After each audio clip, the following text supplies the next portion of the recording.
الحمد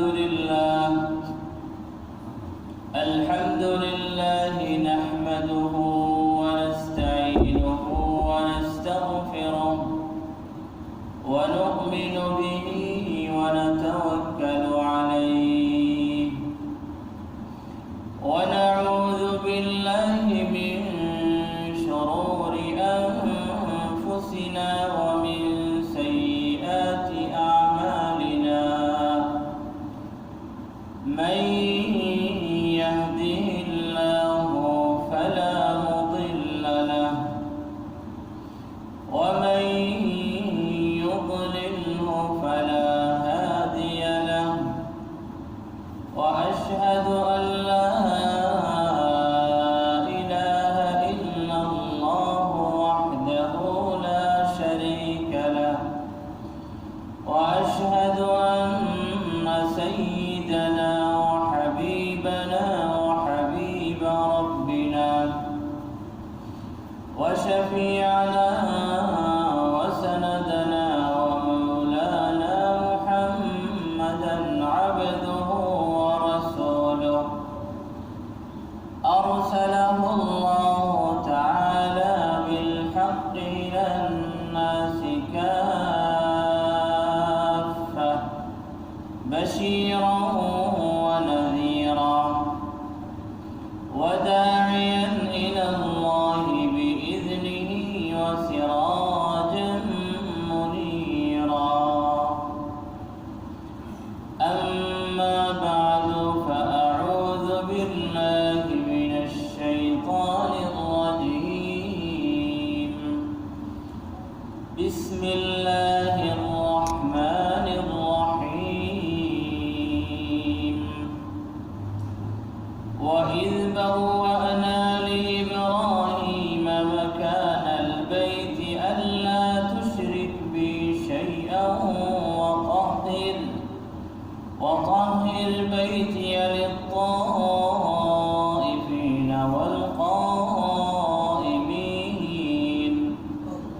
والقائمين والركع السجود وأذن في الناس بالحج يأتوك رجالا وعلى كل ضامر يأتين من كل فج عميق وعن عبد الله بن عمر رضي الله عنهما قال رسول الله صلى الله عليه وسلم الغازي في سبيل الله والحاج والمعتمر وفد الله سبحانه وتعالى دعاهم فأجابوه وسألوه فأعطاهم رواه ابن ماجه رحمه الله تعالى وكثير من غيره من أئمة الحديث رحمه الله سبحانه وتعالى رحمة واسعة. يا رب صل على النبي وآله ما فاض نبع بالجداول يرجى. يا رب صل على النبي محمد ما شج جرح في سبيلك وانبرى. صلى عليك الله في العلياء ما صاح داع للأذان وكبرا. صلوا على المختار أحمد إنه أزكى الأنام وخير من وطي الثرى.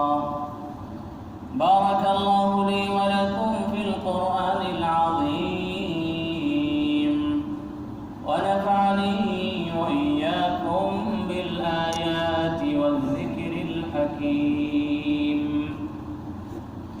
صلى الله على سيدنا ومولانا محمد وعلى آله وأصحابه وسلم صلى الله على سيدنا ومولانا محمد وعلى آله وأصحابه وسلم صلى الله على سيدنا ومولانا محمد وعلى آله وأصحابه وسلم परवरदिगार आलमेर आलिशान शाही दरबारे लाख करोड़ शुक्र তিনি আমাদেরকে পবিত্র হজের সিজনে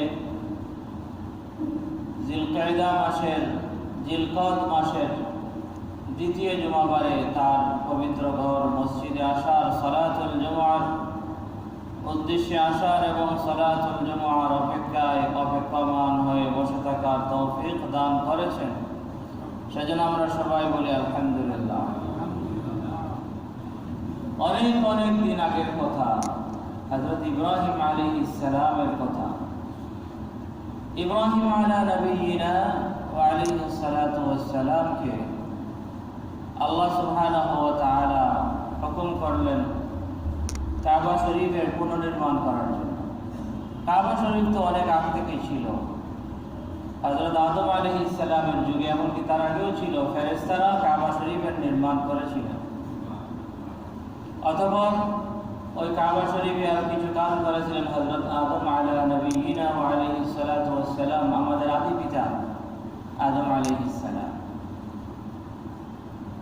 তাই বনু আদমের ইতিহাসে আমাদের আদি পিতা সর্বপ্রথম যে মানব ছিলেন হযরত আদম আলাইহিস সালাম, তিনি কাবা করেন, তাওয়াফ করলেন, হজ করলেন। হজ করে যখন ফিরে গেলেন, তিনি তো হয়তো মনে করলেন যে মনে হয় আমি সর্বপ্রথম হজ আদায়কারী, কাবা শরীফের জিয়ারত করনেওয়ালা। পথের মধ্যে দেখা ফেরেশতাদের সাথে।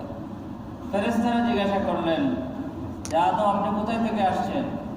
আদম আলাইহিস সালাম বললেন, আমি তো কাবা শরীফের জিয়ারত করে, তাওয়াফ করে, হজ করে আসছি। তখন তারা বললেন, আপনার আগে আমরা মেরে দিয়েছি।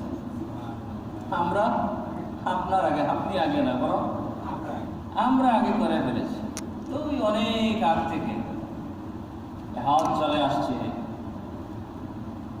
বাইতুল মামুর ফেরেশতাদের, আসমানের মধ্যে ফেরেশতাদের পবিত্র ঘর, সেই ঘরের ঠিক নিচে হচ্ছে বাইতুল্লাহ শরীফ। বাইতুল মামুর ঘটনাক্রমে আমাদের মসজিদের নাম বাইতুল মামুর। বাইতুল মামুর মূলত আসমানে ফেরেশতাদের তাওয়াফের জন্য যে ঘর, সেই ঘরের নাম হচ্ছে বাইতুল মামুর। ফেরেশতারা ওই বাইতুল মামুরে তাওয়াফ করেন। ফেরেশতাদের সংখ্যা এত বেশি যে যিনি একবার তাওয়াফ করেছেন, কিয়ামত পর্যন্ত আর তার বাড়ি আসে না, আর বাড়ি ফিরে আসে না। আমরা তো কেউ কেউ বছরে 2-3 বার উমরাতে যাচ্ছি, কেউ কেউ বছরে বছর হজে যাচ্ছি, 2-1 বছর পর, 5 বছর পর পর হজে যাচ্ছি, কিন্তু তাদের একবার তাওয়াফ হয়ে গেলে আর তাওয়াফ করার সুযোগ নাই, যেহেতু জায়গা নেই, সম্পূর্ণ হয় না। যাই হোক, এই কাবা শরীফ বাইতুল্লাহ। إن أول بيت وضع للناس للذي ببكة مباركة সর্বপ্রথম মানুষের হেদায়েতের জন্য, মানুষের ইবাদতের জন্য যে ঘর এই জমিনে নির্মাণ করা হয়েছে, সেই ঘর হচ্ছে ওই ঘর যে ঘর মক্কা অর্থাৎ মক্কা মুকাররমায় আছে, অর্থাৎ কাবা শরীফ, বাইতুল্লাহ শরীফ। তো কাবা শরীফের ইতিহাস অনেক লম্বা। আমরা ইব্রাহিম আলাইহিস সালামের যুগ থেকে শুরু করি। ইব্রাহিম আলাইহিস সালামকে আল্লাহ সুবহানাহু ওয়া তাআলা কাবা শরীফের পুনর্নির্মাণের আদেশ এবং হুকুম দিলেন। সাথে থাকবেন কে? তার সহযোগী হিসাবে তার ছেলে হযরত ইসমাঈল আলা নবিয়িনা আলাইহিস সালাতু ওয়াস সালাম, তিনি থাকবেন। কোরআনে কারীমের প্রথম পারার মধ্যে আছে وإذ يرفع إبراهيم যখন ইব্রাহিম আলাইহিস সালাম উত্তোলন করলেন, কাবা শরীফ বানান নাই, বরং কাবা শরীফ পুনর্নির্মাণ করলেন। وإذ يرفع إبراهيم القواعد من البيت وإسماعيل আগে ربنا تقبل منا إنك أنت السميع العليم। আর আজকে যে আয়াত তিলাওয়াত করেছি সেই আয়াতের মধ্যে আল্লাহ সুবহানাহু ওয়া তাআলা বলেন وإذ بوأنا لإبراهيم مكان البيت। কোথায় ইব্রাহিম আলাইহিস সালাম কোথায় ছিলেন? ফিলিস্তিনে ছিলেন। ফিলিস্তিন বড় উর্বর জায়গা, অনেক নবী রাসূলকে জন্ম দিয়েছে, অনেক নবী রাসূল সেখানে লালিত পালিত হয়েছেন, বড় হয়েছেন। আম্বিয়ায়ে কেরাম এর স্মৃতি বিজড়িত জায়গা হচ্ছে আরজে মুকাদ্দাসা, কুদস। সেখান থেকে আল্লাহ সুবহানাহু ওয়া তাআলা তাকে নিয়ে আসলেন মক্কা মুকাররমা, যাতে তার মাধ্যমে মক্কা মুকাররমার কাবা শরীফের পুনর্নির্মাণ হয়। তো বলতেছেন ওয়াইদ বাওয়ানা লিইব্রাহিম মাকানাল বাইত, যখন ইব্রাহিমকে বাইতুল্লাহ শরীফের জায়গায় আমি অবস্থান করালাম,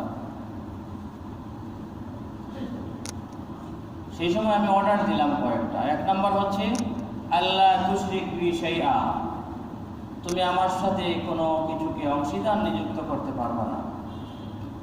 ওয়াতাহহির বাইতি, এবং এই জায়গায় যে আমার ঘর আছে সেই ঘরকে তুমি পরিষ্কার পরিচ্ছন্ন পবিত্র করবে সকল প্রকারের সকল নাপাকি থেকে, বাহ্যিক এবং গোপন নাপাকি। গোপন নাপাকি হচ্ছে কুফর ও শিরিক, বাহ্যিক নাপাকি হচ্ছে কাপড়ে এই সেইগুলো লেগে যাওয়া, শরীরে কোনো নাপাকি লেগে যাওয়া, যত প্রকারের যত নাজাসত আছে নাপাকি আছে সব কিছু থেকে তাহহির বাইতি, আমার ঘরকে তুমি পবিত্র করবে। লিত্তাইফিনা, এই ঘরকে তাওয়াফ করনেওয়ালা আছে এবং কিয়ামত পর্যন্ত আসবে তাদের উদ্দেশ্যে। ওয়াল কাইমিনা, এবং এই ঘরে যারা অবস্থান করবে তথা নামাজ পড়বে। और रुकআ সুজুদ, রুকু করনেওয়ালা এবং সিজদা করনেওয়ালা যারা এখানে আসবে তাদের যাতে সুবিধা হয়, তাদের সুবিধার্থে তুমি আমার ঘরকে পবিত্র করবে, পবিত্র রাখবে, যত প্রকারের যত নাজাসত আছে সব কিছু থেকে ক্লিন করে রাখবে। তারপরে আরেকটা বলতেছেন ওয়াজিন ফিন্নাস, মানুষের মাঝে একটা ঘোষণা দিবে। বিল হজ্জি, কিসের ঘোষণা? হাদিসের মধ্যে আছে বা তাফসীরের কিতাবের মধ্যে আছে, ইবনে কাসীর রাহমাতুল্লাহি আলাইহি বলেন যে হযরত ইব্রাহিম আলাইহিস সালাম যখন কাবা শরীফের নির্মাণ শেষ করলেন, পুনর্নির্মাণ শেষ করলেন, তখন আল্লাহ সুবহানাহু ওয়া তাআলা তাকে বললেন যে ও আমার খলিল, তুমি ঘোষণা দাও আযিন ফিন্নাসি বিল হজ্জ, তুমি মানুষকে মানুষের মাঝে হজের ডাক দাও। ইয়াতুকা, তারা তোমার ডাকে সাড়া দিয়ে আসবে। রিজালান, পায়ে হেঁটেও আসবে। ওয়া আলা কুল্লি যামিরিন, দূর দূরান্ত থেকে বাহনের উপর সওয়ার হয়ে আসবে, যে বাহনগুলি জীর্ণ শীর্ণ হবে ওই দূর দূরান্ত থেকে আসার কারণে। মিন কুল্লি ফাজ্জিন আমিক, দূর দূরান্ত থেকে আসবে, ওই জাপান থেকে আসবে, চীন থেকে আসবে, আমেরিকা থেকে আসবে, সান ফ্রান্সিসকো থেকে আসবে, আফ্রিকার দেশগুলি থেকে আসবে। মিন কুল্লি ফাজ্জিন আমিক, যত দূর দূরান্তর রাস্তা আছে সব জায়গা থেকে আসবে। তখন ওই সময় ইব্রাহিম আলাইহিস সালামের একটা প্রশ্ন আসলো, তখন তো মিডিয়ার যুগ ছিল না, তখন আপনার মাইকও তো ছিল না, হ্যাঁ, রেডিও তো ছিল না, টিভি টেলিভিশনও ছিল না, অনলাইনও ছিল না। অর্থাৎ অনলাইনের প্রচার যে মাধ্যম সেগুলোর ব্যবস্থা ছিল না, আর অফলাইনের গুলোর ব্যবস্থা ছিল না। পরবর্তীকার আপনি তো বলেছেন আমি হজের ডাক মানুষের মাঝে দেব, কিন্তু আমার আওয়াজ তো মানুষের কাছে পৌঁছাবে না, আমার আওয়াজ তো মানুষের কাছে পৌঁছাবে না। তখন আল্লাহ সুবহানাহু ওয়া তাআলা হযরত ইব্রাহিম আলা নবিয়িনা ওয়া আলাইহিস সালাতু ওয়াস সালামকে বললেন ডাক দেওয়া তোমার কাজ, ওয়া আলাইনাল বালাগ, আর মানুষের কাছে তোমার আওয়াজ পৌঁছানোর কাজ হচ্ছে আমাদের। একথা বলার পর হযরত ইব্রাহিম আলাইহিস সালামের ভিতর থেকে সকল সন্দেহ সংশয় দূর হয়ে গেল যে আমার আওয়াজ আর মানুষের কাছে পৌঁছাতে কোনো দেরি হবে না। তখন তিনি ডাক দিলেন, আইয়ুহান নাস ইন্নাল্লাহ সুবহানাহু ওয়া তাআলা বানা বাইতান ফাহাজ্জুহু। আল্লাহ সুবহানাহু ওয়া তাআলা একটি ঘর নির্মাণ করেছেন, অর্থাৎ তার অর্ডারে, তার হুকুমে আমি একটা ঘর, আল্লাহর ঘর নির্মাণ করেছি, আল্লাহর ঘরের পুনর্নির্মাণ করেছি, তোমরা এই ঘরের হজ করতে আসো। ডাক দিলেন কে? হযরত ইব্রাহিম আলাইহিস সালাম। কার হুকুমে ডাক দিলেন? আল্লাহ সুবহানাহু ওয়া তাআলা। এবং আওয়াজ পৌঁছানোর দায়িত্ব কে নিয়েছিলেন? তখন তাফসীর ইবনে কাসীরের মধ্যে লেখেন, পৃথিবীর যত পাহাড় পর্বত ছিল সবগুলো নিচু হয়ে গেল, এখন সারা সমান হয়ে গেল। আর প্রতিটি মানুষের কাছে, পৃথিবীর সকলের কানে, সকলের কাছে আওয়াজটি পৌঁছালো। ওই সময় যারা ছিল তাদের কাছেও পৌঁছেছে, এবং ওই সময় যারা তাদের বাবা, দাদা, পরদাদার ঔরসে ছিল, মেরুদণ্ডে ছিল, তাদেরও কাছে পৌঁছেছে। অর্থাৎ কিয়ামত পর্যন্ত আনেওয়ালা যে বা যারা আছেন সকলের কানে এই আওয়াজটি পৌঁছলো কি? আল্লাহ সুবহানাহু ওয়া তাআলার এক ঘরের পুনর্নির্মাণ হয়েছে, সেই ঘরকে তোমরা হজ করতে আসো। আর সেই সময় গাছপালা, সব কিছু, পাথর, সব কিছু এই জবাবে সাড়া দিয়েছে। আর মানুষের মাঝে ওই সমস্ত মানুষ সাড়া দিয়েছে যাদের কপালে হজ আছে। আর বাকিরা আবার শুনেছে কিন্তু লাব্বাইক আল্লাহুম্মা লাব্বাইক বলতে পারে নাই। তারা দুনিয়াতে এসে হজের যাবতীয় ব্যবস্থা করার পরও একেবারে হতে পারে হজের ফ্লাইটের একদিন আগে সে মারা যায়, কারণ সব কিছু সে করেছে, কিন্তু ওই সময় লাব্বাইক বলে নাই, লাব্বাইক বলে নাই। ওই সময় যারা সকলেই তো হযরত ইব্রাহিম আলাইহিস সালামের আওয়াজ শুনেছে, সকলের কাছে ইব্রাহিম আলাইহিস সালামের এই ডাক পৌঁছেছিল। ইবনে কাসীর তাফসীর ইবনে কাসীরের মধ্যে উল্লেখ করেছে, কিন্তু সকল মানুষই জবাব দেয় না। ওই সমস্ত মানুষে লাব্বাইক আল্লাহুম্মা লাব্বাইক বলেছে যাদের কপালে হজ আছে, যাদের কপালে হজ আছে। সুতরাং আমরা সকলেই আশা করি হয়তো আমরা ওই সময় আমরা লাব্বাইক বলেছি। বাকি আমরা তো গায়বের খবর জানতে পারি না, গায়বের খবর আমরা বলতে পারি না। যাই হোক, ওই সময় হযরত ইব্রাহিম আলাইহিস সালাম ডাক দিয়েছিলেন, মূল ডাকটা ছিল আল্লাহ, আর ইব্রাহিম আলাইহিস সালাম ছিলেন মাধ্যম, আর পৌঁছানোর মালিকও ছিলেন আল্লাহ। আর আল্লাহ সুবহানাহু ওয়া তাআলা যখন পৌঁছানোর জিম্মা নিয়েছিলেন তখন কোনো মিডিয়া কিছু লাগবে না। আল্লাহ সুবহানাহু ওয়া তাআলা কিভাবে পৌঁছাবেন এটা তিনিই ভালো জানেন।